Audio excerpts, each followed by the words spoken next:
오늘은 뒤집지 않은 전병이라는 제목으로 말씀 전하겠습니다. 여러분, 밥할 때 설 익는 경우가 종종 있죠. 보통 언제 밥이 설 익습니까? 예, 뭐라고요?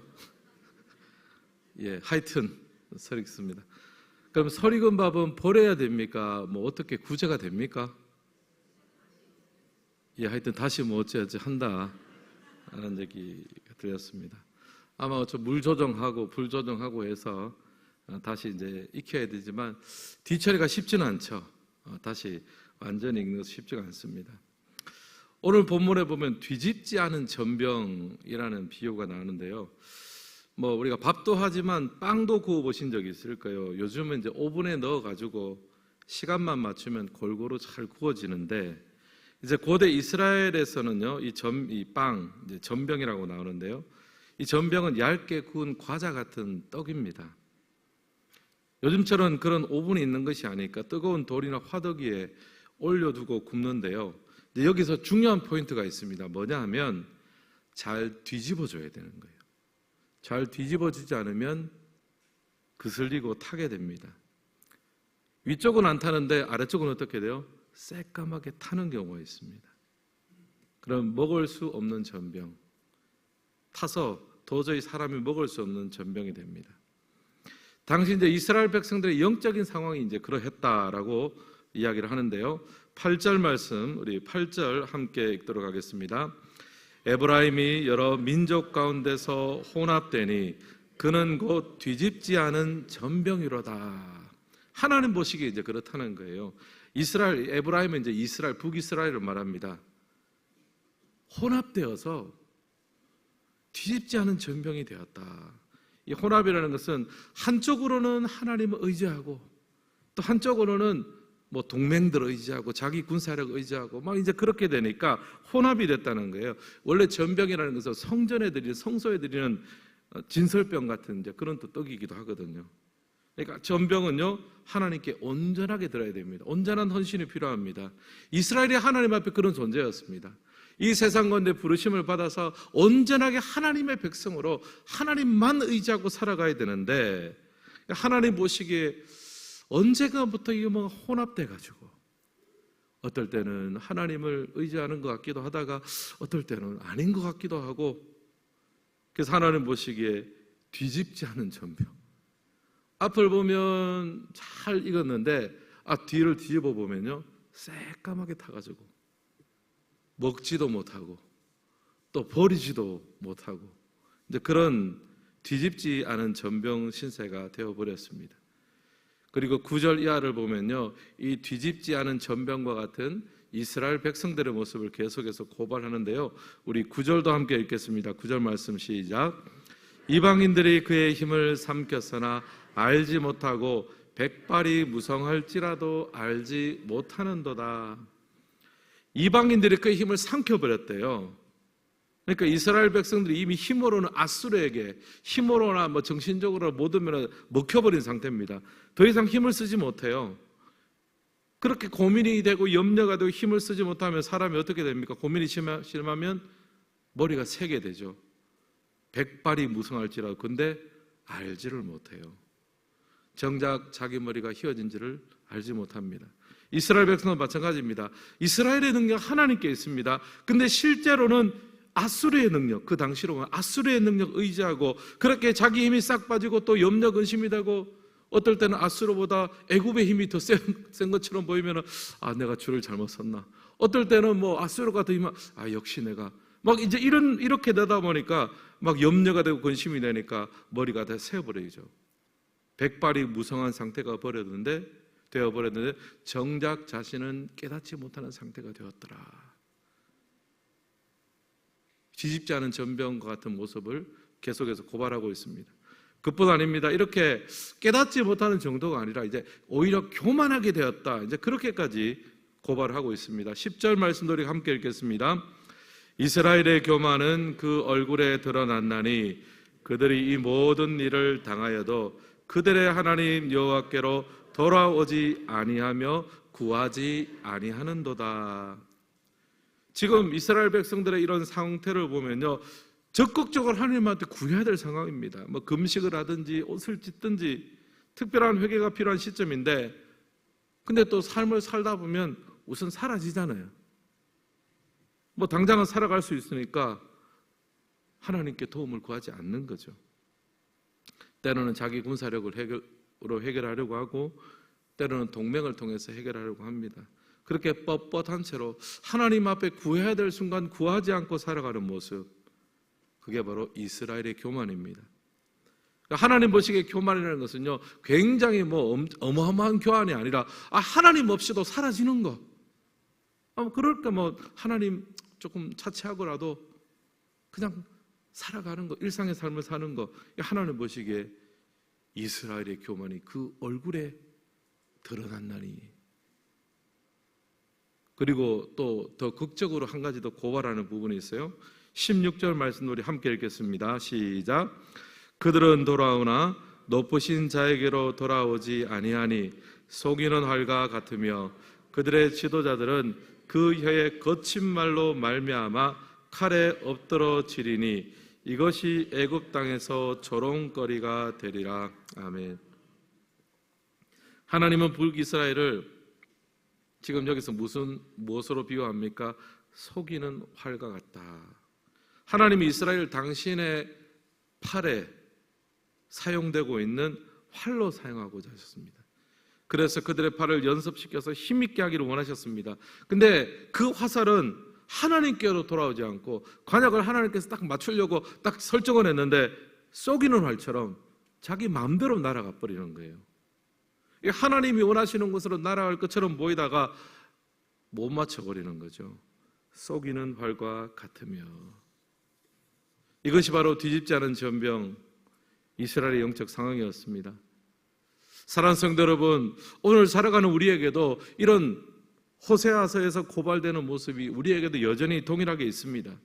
뒤집지 않은 전병과 같은 모습이 있습니다. 분명히 겉은 신앙인인데 삶의 중심에는 하나님이 없고, 또 앞과 뒤가 다르고 말과 행하는 것이 다르고, 주일도 지키고 헌금도 하고 여러 가지 봉사도 하지만 우리의 어떤 모든 인간관계나 우리의 신앙생활 모든 결정 속에는 결국 내 자신 위주로, 내 이익 위주로 한다면요, 뒤집지 않은 전병과 같죠. 겉으로는 하나님 잘 믿는 것 같은데 뒷모습으로는 전혀 그렇지 않습니다. 새까맣게 타버렸죠. 또 말씀을 듣는데 우리의 삶은 또 그대로일 수 있습니다. 설교도 듣고 유튜브도 또 영상도 보고 머리는 커집니다. 아는 것은 많아집니다. 근데 여전히 이기적이고 여전히 작은 상황에 분노하고 관계가 깨어진다면 뒤집지 않은 전병과 같은 모습이 우리 안에 여전히 있는 거죠. 또 쏘기는 활과 같은 모습이 있습니다. 하나님의 영광을 위해서라고 살아간다고 하지만 결국 내 욕망을 추구하면서 살아간다면 하나님 입장에서는 쏘은 거죠. 관역을 제대로 못 맞춘 것 같다는 말이죠. 하나님을 향하는 척하지만 결국 자기 중심성으로 살아가는 것은 쏘기는 화살과 같습니다. 사랑하는 성도 여러분, 오늘 우리 안에도 이런 모습이 있습니다. 뒤집지 않은 전병과 같은 오염된 모습, 쏘기는 화살처럼 우리의 삶의 방향성이 하나님의 영광을 위해서가 아니라 내 순간순간의 이익을 위해서 살아가는 그런 모습들이 있습니다. 오늘 이 밤 이 모든 모습에 대한 해결책을 발견할 수 있기를 주님의 이름으로 축복합니다. 그럼 어떻게 하면 이런 뒤집지 않은 전병과 같은 모습, 또 쏘기는 화살과 같은 모습들을 하나님 앞에 정리하고 회복할 수 있겠습니까? 여러 가지를 생각할 수 있겠지만 이 밤에 한 가지만 좀 붙들었으면 좋겠습니다. 하나님의 말씀을 기준 삼아서 살아갔으면 좋겠습니다. 왜 이스라엘 백성들이 뒤집지 않은 전병이 되었습니까? 자기 상태를 잘 몰라서. 앞에는 좀 그럴듯하지만 뒤쪽에 시커멓게 탔는데 그 상태를 제대로 몰랐기 때문입니다. 기준이 없어서 그렇다는 거예요. 또 왜 속이는 화살이 되었습니까? 방향을 몰랐죠. 어느 방향으로 날아가야 되는지 기준을 모르니까요. 결국 속이는 화살로 살게 되는 겁니다. 차를 타고 가다가 잘 아는 지역이면 그냥 가지만 모를 때는 내비게이션 치고 가지 않습니까? 내비게이션이 원래는 잘 되지만 또 어떨 때는 갑자기 목적지에 도착했습니다 하는데 논두렁에 도착하면 이거 어떻게 하나, 또 업그레이드 안 돼 있는데 새로운 길이 났는데 이 업그레이드가 안 돼 있으면은 뭐 엉뚱한 길로 뭐 모르면 막 고생하는 거예요. 분명한 기준이 없으면요 엉뚱한 방향으로 갈 수밖에 없는 거예요. 그리고 여러분, 우리가 이 땅을 살아가면서요 그냥 가만히 있으면 세상이 우리의 기준이 되지 않습니까? 저절로 뒤집지 않은 전병이 되는 거고요, 저절로 쏘이는 화살이 될 수밖에 없습니다. 그러므로 하나님을 믿는 백성으로서 우리가 분명한 삶의 기준을 항상 가지고 있어야 되는 거예요. 하나님의 말씀이 성도의 삶에 분명한 기준이 되는 줄 믿습니다. 시편 119편 105절은 주의 말씀은 내 발의 등이요 내 길의 빛이니이다. 하나님의 말씀이 우리 삶의 등이요 빛이 된다라고 분명히 우리에게 가르쳐주고 있습니다. 한번 따라해 볼까요? 주의 말씀은 내 발의 등이요 내 길의 빛이니이다. 하나님의 말씀을 기준 삼아 살아가라는 말입니다. 근데 내 발의 등이라는 말은요, 여러분, 내 발에 등이 있다는 말은 어떤 말입니까? 바로 오늘 하루하루 살아갈 하나님의 말씀을 구하고 따르라는 말입니다. 물론 우리가 신앙생활하면서 하나님 내 인생 전체를 조망하게 해주시고 내 인생 자체를 꿰뚫을 수 있는 말씀을 주십시오, 막 그렇게 기도해 좋습니다. 하지만 하나님이 그런 말씀을 주신다고 해서 우리가 그것을 붙들고 살 수 있겠습니까? 안 되죠. 대체로 하나님이 우리에게 주시는 것은요 내 발의 등이 되는 말씀이에요. 오늘 하루를 살아갈 수 있는 말씀, 일용할 양식을 구하는 것. 전에 한번 제가 예화를 들었는데요, 킴 웍스라는 분이 있습니다. 빌리 그레엄 목사님과 함께 이제 간증과 찬양을 다닌 유명한 성악가입니다. 한국계 미국인인데요, 이분이 이제 한국 전쟁 당시에 3살이었습니다. 이제 폭탄이 터질 때 이 섬광탄 같은 게 터지잖아요. 그걸 보면 안 되는데 어린 아기니까 호기심에 쳐다봤습니다. 실명이 된 거예요. 이제 그 당시에는 이제 전쟁통이니까 이제 평생을 맹인으로 살았는데 미국으로 입양이 됐습니다.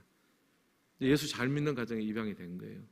그래서 예수 믿고 그렇게 살아갔는데 이제 앞이 잘 보이지 않잖아요.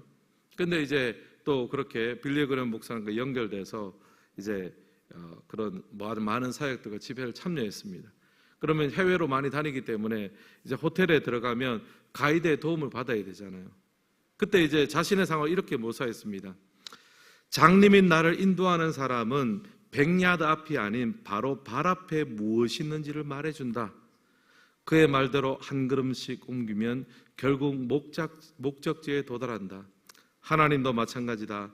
하루하루 그분의 말씀에 순종하여 살면 마침내 하나님이 약속하신 그곳에 도달한다.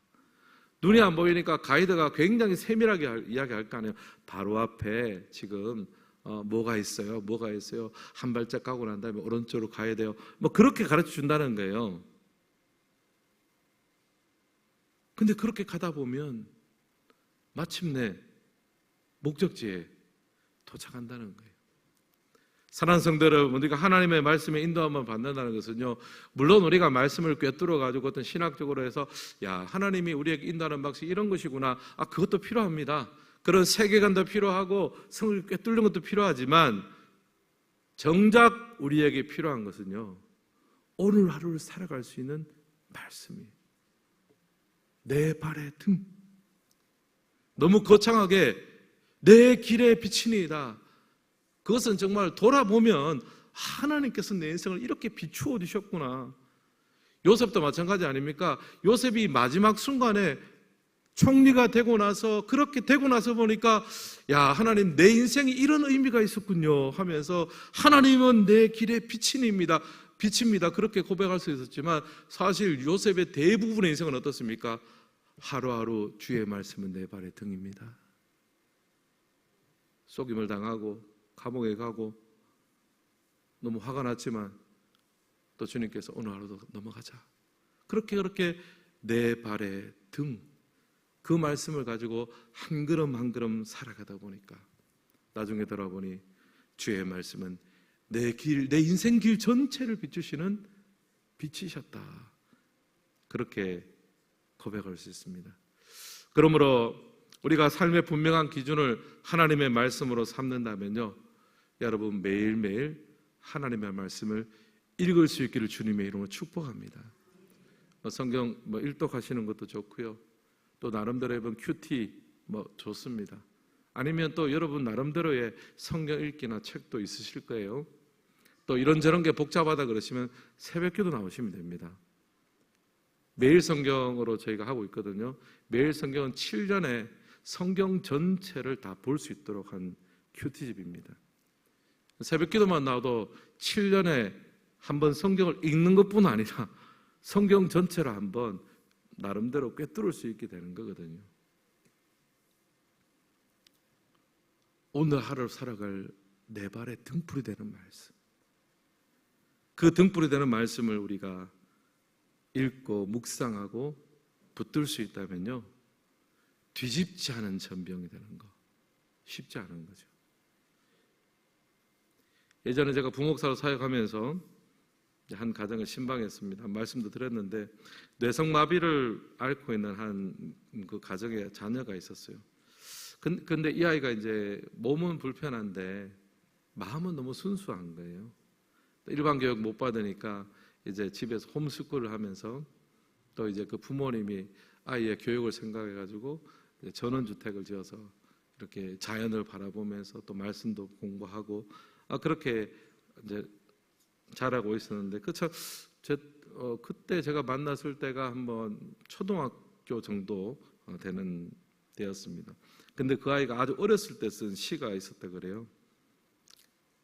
말씀에 대한 시입니다. 이렇게 썼어요. 하나님의 말씀은 태양과 같다. 그러나 세상 사람들은 모두 다 말씀 차단 선글라스를 쓰고 말씀 차단 선크림을 발라 말씀을 듣지 않는다. 얘가 굉장히 통찰력 있죠. 하나님 말씀, 이제 자기도 성경도 읽고 암송도 하고 하다 보니까 사람들이 잘 안 읽는다는 거예요. 말씀 차단 선글라스, 말씀을 잘 안 보고 또 말씀 차단 선크림을 발라서 영향력을 받지를 못한다는 거예요. 아이가 본 이 통찰력 있지 않습니까? 사랑하는 성도 여러분, 우리도 마찬가지입니다. 하나님의 말씀이 많이 있지만 정작 홍수처럼 넘치는 말씀을 우리가 듣지도 보지도 않는 경우가 많이 있습니다. 또 듣고 본다고 한들 영향력을 잘 받는 게 쉽지가 않습니다. 우리 안에 이 말씀 차단 선글라스와 말씀 차단 선크림이 작동하고 있는 것은 아닙니까? 자꾸 이제 그렇게 하다 보면요, 점점 더 자극적인 것을 볼 수밖에 없습니다. 요즘은 조금 덜한 것 같은데 몇 년 전에는 유튜브나 이런데 설교, 기독교 쳐보면요, 이단들이 굉장히, 여러분 그렇게 쳐서 나오는 컨텐츠의 상당수는 이단들이 쓰는 거고요. 또 하나 보니까 이단은 아닌데 보니까 지옥에 갔다 온 간증, 또 오늘 찾아보시면 아십시오. 우연히 제가 봤는데 근데 조회수가 왜 그렇게 많은지 모르겠어요. 여러분 제 설교는 조회수가 100회밖에 안 돼요. 근데 지옥 이러니까요, 수만 회가 달리는 거예요. 좀 자존심이 좀 상하더라고요, 보니까. 근데 제가 잠깐 들어보니까요, 조미료를 얼마나 많이 치는지, 그냥 이게 하나님의 말씀인지 그냥 자기의 주관적인 경험인지 그냥 꿈인지 생신지 그냥 썰을 푸는 거예요. 보니까 자기 썰을 풀어, 자기 한풀이를 하고 자기 썰을 푸는데 무당이 살풀이 하는 거하고 뭐가 다를까요, 여러분? 하나님의 말씀이 우리의 삶의 기준이 되지 못하면요, 그런 세상에 한풀이하고 그냥 살풀이하는 그게 신앙인 줄 알고 그게 말씀인 줄 알고요, 그게 한없이 따라갈 수밖에 없는 겁니다. 점점점 자극적일 수밖에 없는 거예요. 결국에는 하나님의 말씀을 차단하는 선크림과 말씀을 차단하는 선글라스가 작동할 수밖에 없습니다. 사랑하는 성도 여러분, 조금 더 심플해지자고요. 정말 중요한 하나님 말씀, 내 발의 등이 되는 하나님의 말씀을 왜 다른 사람에게 맡깁니까? 여러분 집에서는 사랑하는 가족들에게 무슨 밥 먹입니까? 여러분 집밥 먹이잖아요. 저도 해주는 밥이잖아요. 여러분 집밥 스스로 드셔야 돼요. 하나님 앞에서 하나님 오늘 좀 가르쳐 주십시오. 오늘 하루 살아갈 수 있는 말씀 기준을 주십시오. 기도하면서 성경 한 장 읽고 기도하고 그렇게 살아가는 게 제가 1시간, 2시간 설교하는 것보다 더 유익할 수 있어요. 정말 중요한 하나님 말씀은요, 다른 사람에게 맡기는 거 아닙니다. 또 조금 맡기려면 그래도 담임 목사인 저에게, 여러분 유튜브에 뭐 좋은 설교도 있긴 하지만요, 제가 볼 때는 뭐 그렇게 뭐 제 설교 좋다 이런 거 아닙니다. 전 그런 건 아니지만 여러분이 스스로 성경 읽으시고 또 제 설교 듣고 꼭 필요하면 검정된 분들 말씀 뭐 잠깐 듣는 것은 좋지만 너무 많이 들어도 좋을 거 없습니다. 하루에 밥 먹는 양이 정해져 있잖아요. 하루에 뭐 한 2-3끼 먹는 거지 하루에 10끼, 20끼 먹는 거 아니잖아요. 소화도 안 되는 거 많이 듣고 해봐야 뭐 하겠습니까? 괜히 그냥 교만해 줄 수밖에 없는 거죠. 사랑하는 성도 여러분, 매일 한 구절이라도 읽고 순종하고 붙들고 순종하며 살아갈 수 있기를 주님의 이름으로 축복합니다. 좀 더 심플하게, 또 성경 해석이나 이게 잘 안 되시면 또 우리 성경 강좌 중에 어성경 있잖아요. 어성경 또 구약 신약 또 들으시고, 또 전체적으로 한번 좀 정리하고 싶으면 성장반, 또 훈련하고 싶으면 제자 훈련, 그렇게 해서 조금 신앙에 좀 체계를 잡아가면서 여러분 스스로 말씀을 읽고 그렇게 살아갈 수 있도록, 중요한 기준 하나님의 말씀을 여러분이 반드시 붙들고 가질 수 있기를 주님의 이름으로 축복합니다. 근데 또 이 말씀이 우리의 귀에 잘 들려오지 않을 수가 있습니다. 그 하나님께서는 고난을 통해서 이 말씀이 들려줄 수 있도록 확성기를 주십니다. 고난은 말씀을 우리에게 들리고 크게 말하는 확성기다라고 많은 사람들이 이야기하고 있습니다. 여러분 때로는 고난 속에서 그 고난의 이유를 너무 분석하지 마시고 또 고난 속에서 하나님의 말씀을 붙들고 말씀을 듣는 그런 계기로 사용할 수 있기를 주님의 이름으로 축복합니다. 그래서 오늘 말씀 제목처럼 뒤집지 않은 전병이 아니라 말씀을 가지고 잘 뒤집어서 타지 않고 하나님의 마음에 기쁨을 줄 수 있는 그런 성도님들로 살아갈 수 있기를 예수님의 이름으로 축복합니다.